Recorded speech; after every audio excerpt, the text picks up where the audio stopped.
First World War. It starts with literally horses and carriages and ends with tanks. So it's the moment where modern war, you could argue, begins. From the very beginning, I felt this movie should be told in real time. Every step of the journey, breathing every breath with these men, felt integral. And there is no better way to tell this story than with one continuous shot. 3, 2, 1, go, go!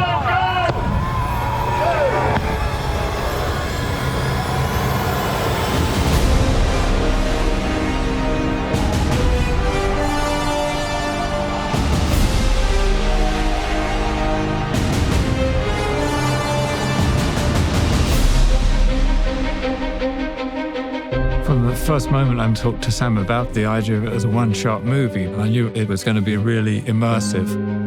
It's meant to make you feel that you are in the trenches with these characters. The film in itself is a slice of time. These two young men get sent on a mission to deliver a message to stop an attack. Action! So they've got to cross into enemy territory on a race against time to deliver a message that will save 1,600 lives. And the camera never, ever comes away from the two characters.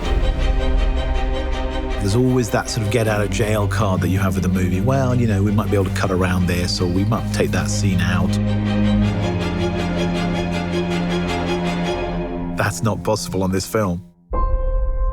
The dance of the camera and the mechanics all have to be in sync with what the actor's doing. When you achieve that, it's really beautiful and exhilarating. Sometimes you have a camera being carried by an operator, hooked onto a wire, and the wire carries it across more land, and it's unhooked again. That operator runs with it, then steps onto a small jeep, which carries him another 400 yards, and he steps off it again and goes round a corner.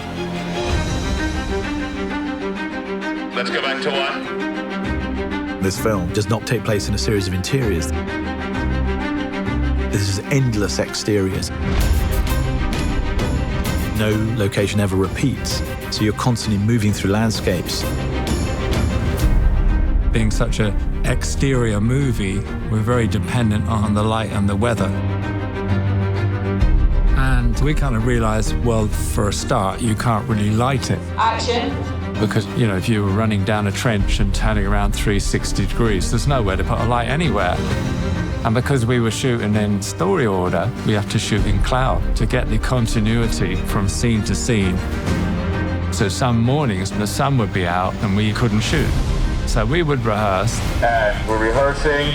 And then we'd be waiting around, everyone with their eyes up in the sky, trying to see how long it'd take for the sun to move behind the cloud.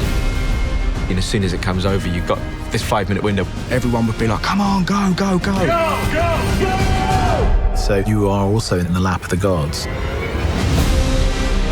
It's like a piece of theatre every take. Once it starts, it can't stop. If something goes wrong, you just have to keep going. Until you actually see it on a screen, you don't really realize how immersive it is and how that technique kind of draws you into it. For me, engagement is very important. And that is behind the way in which we've decided to shoot this film. I wanted people to understand how difficult it was for these men.